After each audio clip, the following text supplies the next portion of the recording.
Welcome to Twisted Truths, where betrayal meets brutal payback, and where the most unexpected twists expose what people are really capable of. This story isn't just shocking, it's personal.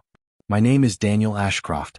I'm 63 years old, and for the past 15 years, I was the chief financial officer at Everland Dynamics, a company I helped build from a small, struggling regional firm to a publicly traded powerhouse with offices across 3 states.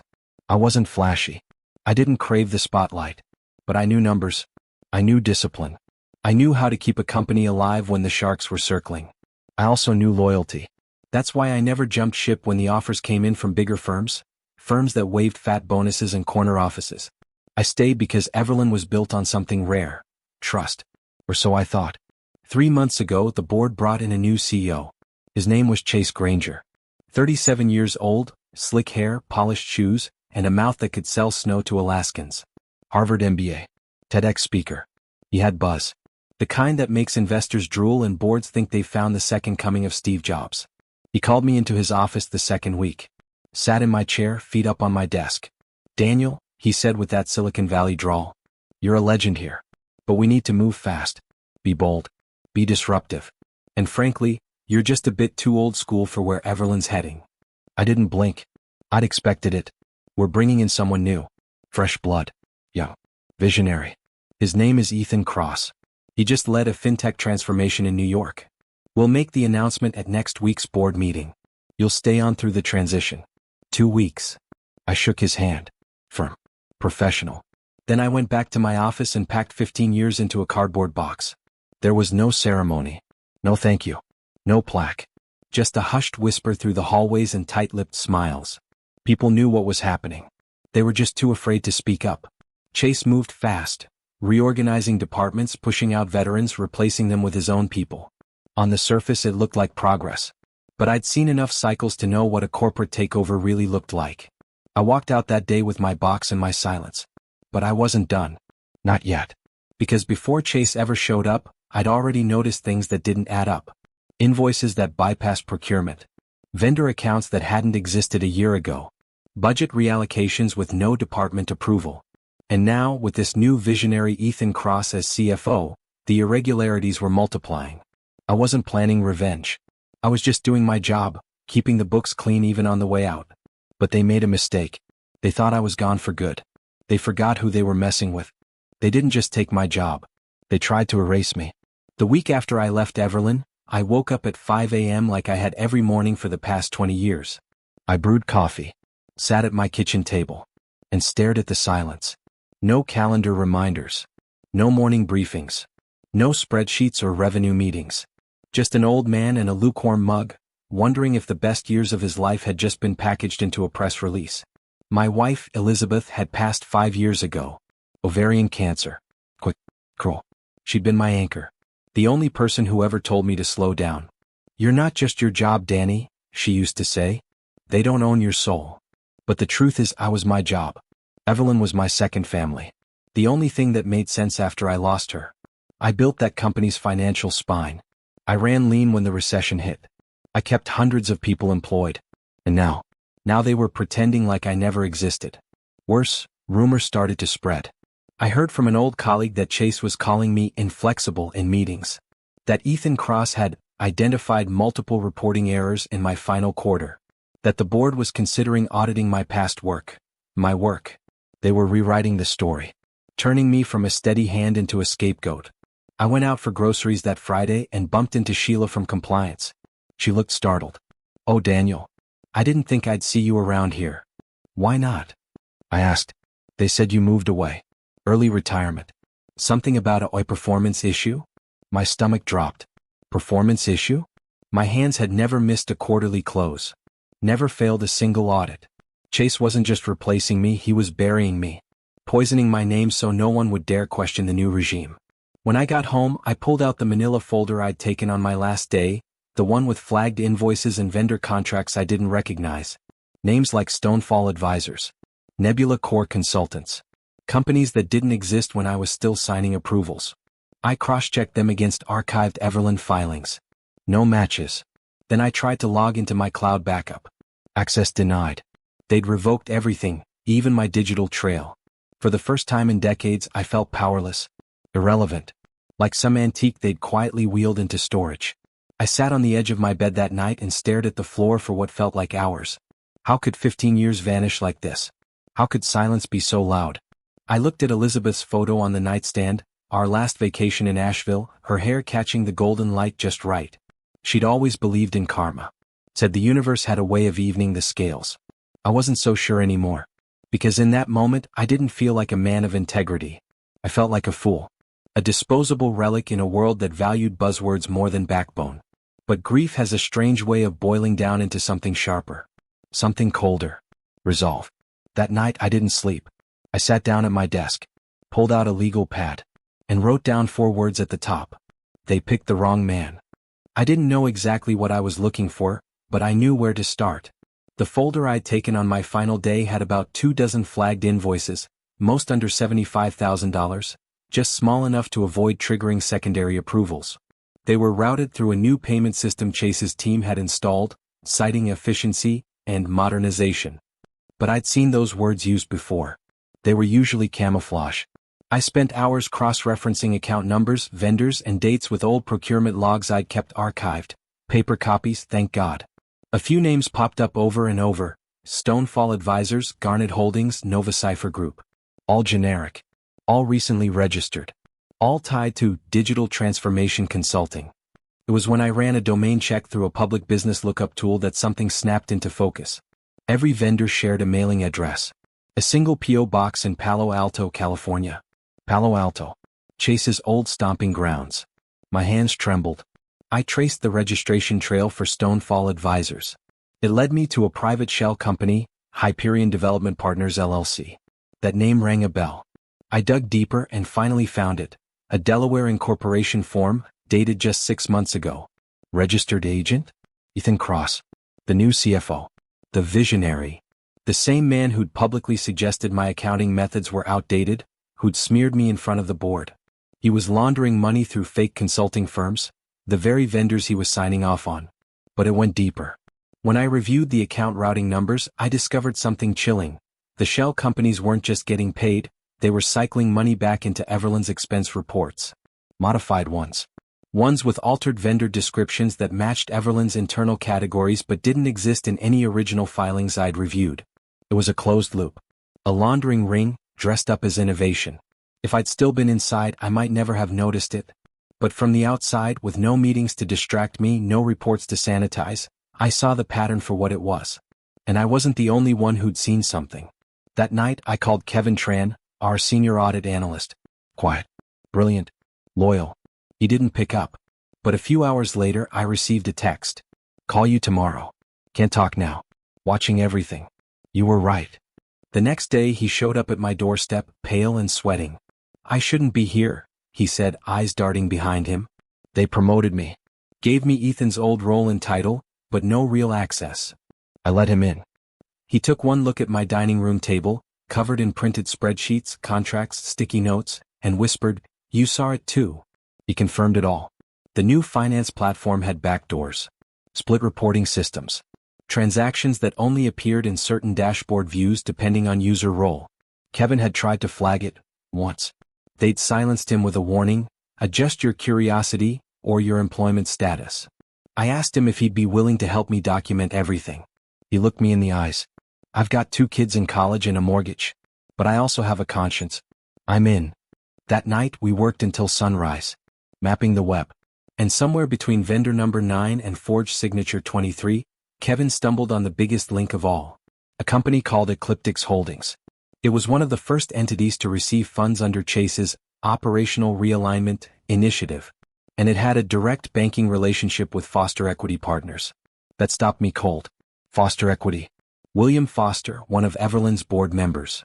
The man who'd sat silently during my final meeting and offered me a soulless best of luck. His nephew, Jacob Foster, had been installed on the board just months before Chase arrived. And suddenly everything made sense. This wasn't just embezzlement. It was a coup. A coordinated inside job designed to strip Everland for parts, disguised as progress. They hadn't pushed me out because I was outdated. They pushed me out because I was a firewall. I wasn't supposed to find this. But now that I had, they couldn't put it back in the box. And they had no idea what was coming next. I've always believed revenge isn't about rage. It's about precision. By the time Kevin and I finished mapping out the fraud scheme, I had over 200 pages of hard evidence. Bank transfers, cross-referenced shell entities, falsified vendor contracts, altered reporting structures, backdoor code snippets from the new finance system. But I knew better than to walk into the lion's den waving paperwork. I had to be smarter than them. Because Chase Granger didn't just manipulate financials, he manipulated perception. He was a master of narratives, and right now the board believed his. Ethan Cross was the genius savior. I was the bitter relic clinging to the past. If I went to them now, they'd circle the wagons. But if I could prove that the scheme went beyond Chase and Ethan, if I could show board members that their own reputations, maybe even their freedom, were on the line, then I'd shift the power dynamic. First, I needed to protect myself. I scanned every piece of documentation, encrypted it, and stored it in 3 separate locations: a cloud drive under a pseudonym, a USB tucked inside a hollowed-out book, and a secure email draft with delayed auto-send instructions. I also gave Kevin a copy, sealed in an envelope. If I disappear, I told him, you release everything. He nodded, jaw tight. Same goes for me. We created dead man switches. Every 48 hours, if either of us failed to check in with the system, the evidence would be emailed to a list of investigative journalists, the SEC, and a federal prosecutor in Cincinnati I knew from my early days. Next, I made a list of board members I believed were not in on it. Elaine Monroe, a retired manufacturing CEO with no ties to foster equity. David Narayan, representing Everland's pension stakeholders, highly risk-averse. Marta Liu, relatively new but sharp. A former forensic accountant. Irony at its finest. They didn't need to see the whole iceberg, just enough to make them lean away from the ship. I drafted 3 separate emails, tailored to their interests and responsibilities. I included just enough data to show irregularities without outright accusations. I ended each email with one simple question. If these transactions were occurring without board oversight, who's truly in control of Everland? But emails wouldn't be enough. I needed a trigger. Something internal. Something they couldn't ignore. That's when I remembered a protocol I'd helped design years ago, after a botched merger. We'd created a parallel audit process, an automatic flagging system that stored all large transactions on an isolated server, separate from the live accounting system. I called Bethany. She was still there, barely. They moved me to special projects, she said, which is code for waiting to be laid off. I asked her to meet me for coffee. She showed up wearing the same beige cardigan I remembered, but her eyes were dimmer. They gutted our department, Daniel. It's not just the old guard.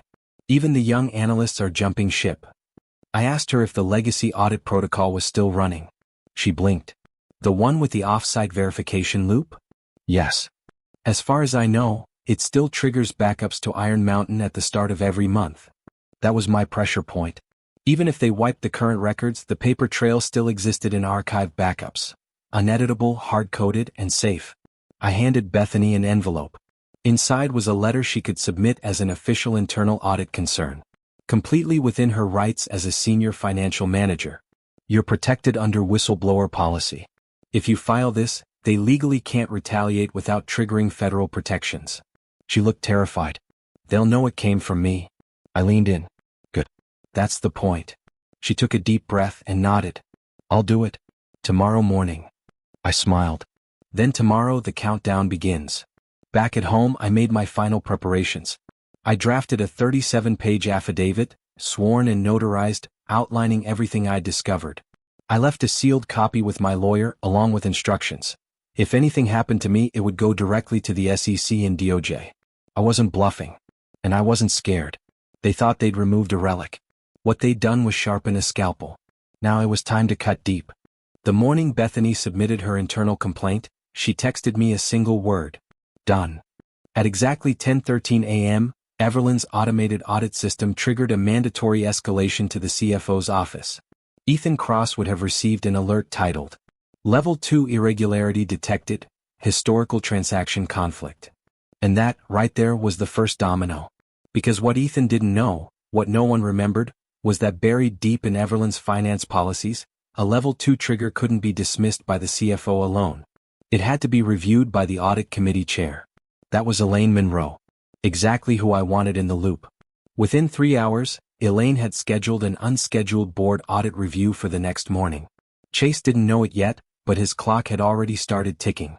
And that night, 3 emails, one to Elaine, one to David Narayan, one to Marta Liu, sent themselves automatically at 8:01 p.m., each containing tailored fragments of my evidence and a personal note. If you don't act now, you may be legally complicit. This is your chance to correct course before the damage becomes irreversible. I signed it anonymously. I knew they'd figure out who sent it. That was the idea. Let them remember I wasn't just a number cruncher. Let them remember that the man they thought was obsolete could still control the boardroom, without even being in it.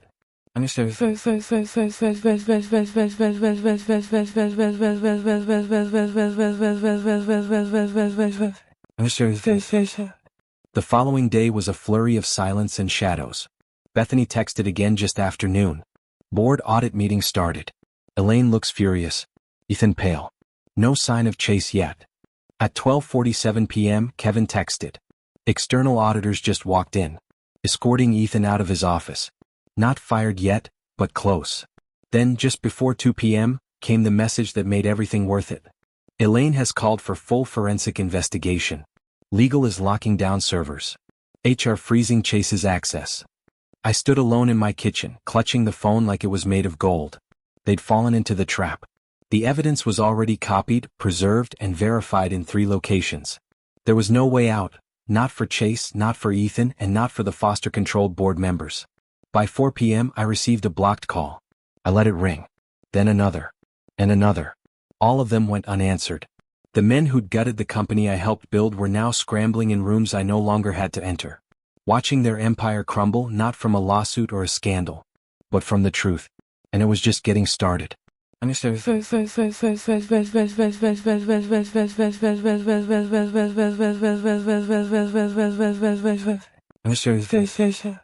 That night, Kevin showed up at my doorstep again. He looked like he'd aged 5 years in a day. They're in full panic mode, he said. Legal's running internal interviews. I'm next tomorrow. They think I know more than I do. Which you do, I said, smiling. So here's what you're going to say. I handed him a document, a sanitized version of our findings with only what was necessary to confirm the irregularities, but nothing to implicate him. Tell them you flagged issues. They ignored them. That's all. From this moment on, you're a whistleblower under federal protection. Kevin stared at it. You really think this is going to work? I walked to my study, opened a drawer, and pulled out the final piece of the plan. It was a thick, sealed envelope. Inside, the notarized affidavit, a full vendor web map, and a timeline of when each fraudulent transaction occurred, cross-referenced with board minutes, Chase's own public statements, and even Ethan's TEDx quotes about transparent disruption. I'm sending this to the SEC tomorrow morning, I said. Kevin's jaw clenched. Then what? I looked him dead in the eyes. Then we watched them burn. I sent the envelope at 9 a.m. sharp. By 10:30, the Securities and Exchange Commission had acknowledged receipt and scheduled a preliminary meeting for the following week. By noon, the bomb went off. Not mine. Kevin called, voice trembling. Daniel, it's bad. Real bad. What happened? Someone, Chase or Ethan, just tried to delete the financial archive. I froze. That's not possible. It's on a looped backup. Iron Mountain has it. I know, Kevin said, but they didn't just try to delete the recent records, they tried wiping everything. I think they're trying to claim sabotage. External hacking. My eyes narrowed. They're framing it. Exactly. There's a memo circulating now. Internal IT flagged a possible breach originating from an old admin account, with your name on it. The breath caught in my throat. They're going to say I did it. And just like that, they flipped the board. The trap I'd set for them, they twisted it into a weapon against me. By 2 p.m. I got the email. From Evelyn Legal. Subject: Notice of potential breach and investigative inquiry. We are aware of a potential unauthorized access to secure systems using credentials linked to a former employee, Daniel Ashcroft. As this may constitute a breach of federal compliance law, we advise you to retain counsel and await formal notification from regulatory agencies. They weren't just covering their tracks, they were rewriting the narrative again. Me the saboteur. Me the bitter ex. Me the criminal. I should have seen it coming. This was a coordinated attack after all. Not just embezzlement, but strategic character assassination. For a moment I almost faltered. Almost. But then I remembered, I had proof they didn't know about.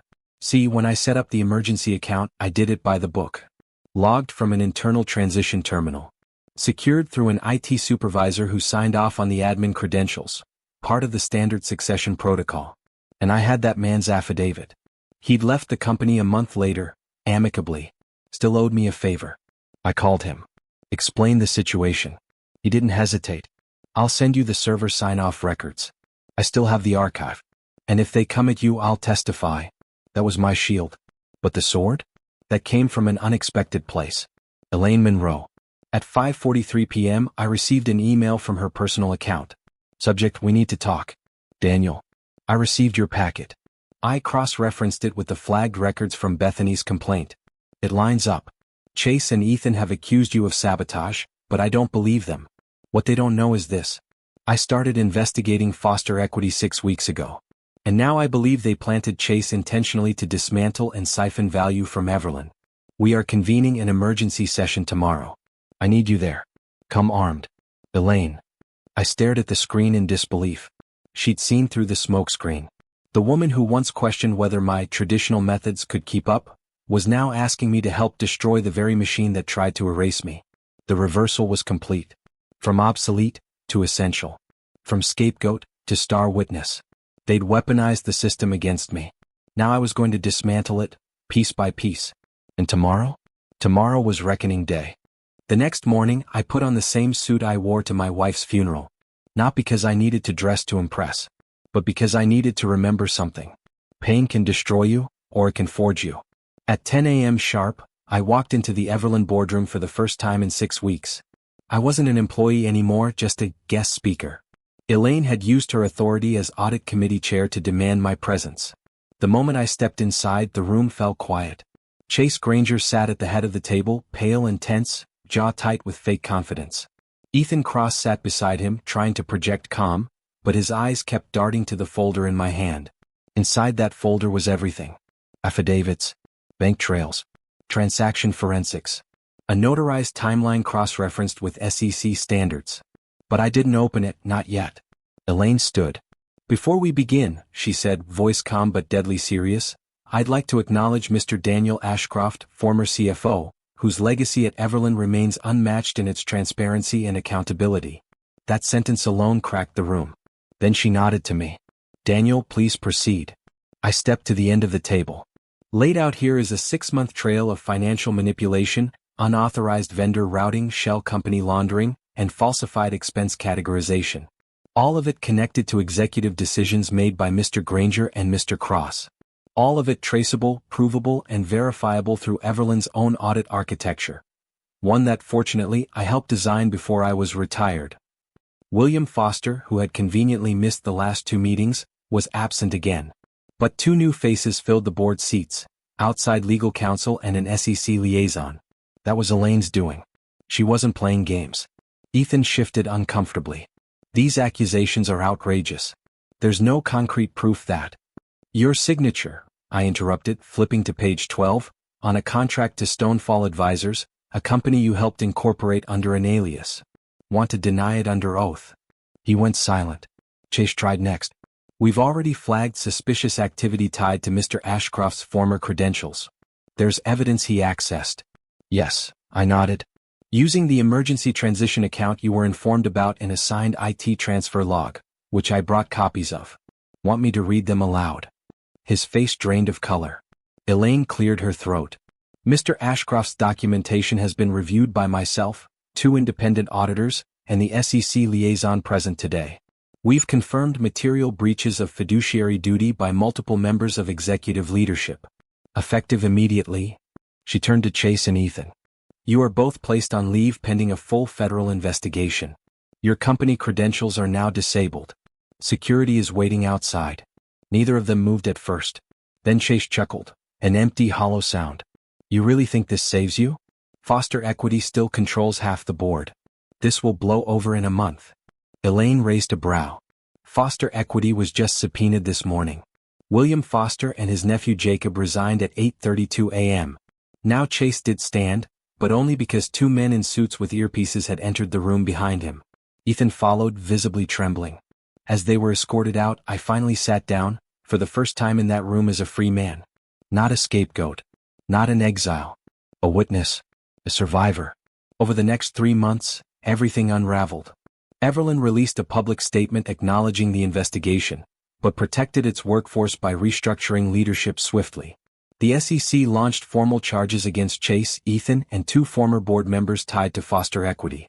Elaine was appointed interim CEO. And me? I didn't stay. I gave the forensic team 2 weeks of consulting, declined all media interviews, and cashed a quiet, generous settlement for my efforts. I used it to buy a quiet cabin in Asheville, North Carolina, the one Elizabeth and I had always dreamed about. The last thing I did before leaving Cincinnati was meet Bethany and Kevin for coffee. Bethany had been promoted to director of accounting. Kevin was back in internal audit, under her leadership. "You saved this company," Bethany told me. "No," I said. "We did." As I drove toward the Blue Ridge Mountains, windows down, late summer air brushing against my face, I felt something I hadn't in years. Not the peace that comes from forgetting, but the peace that comes from surviving the worst parts of yourself, and coming out cleaner on the other side. In the end, truth has a way of surfacing, even if it comes twisted through pain and betrayal. As one wise voice once said, sometimes your greatest enemy was once your closest ally. If this story struck a chord with you, let us know in the comments. And don't forget to subscribe, share, and spread the word, because justice deserves to be heard.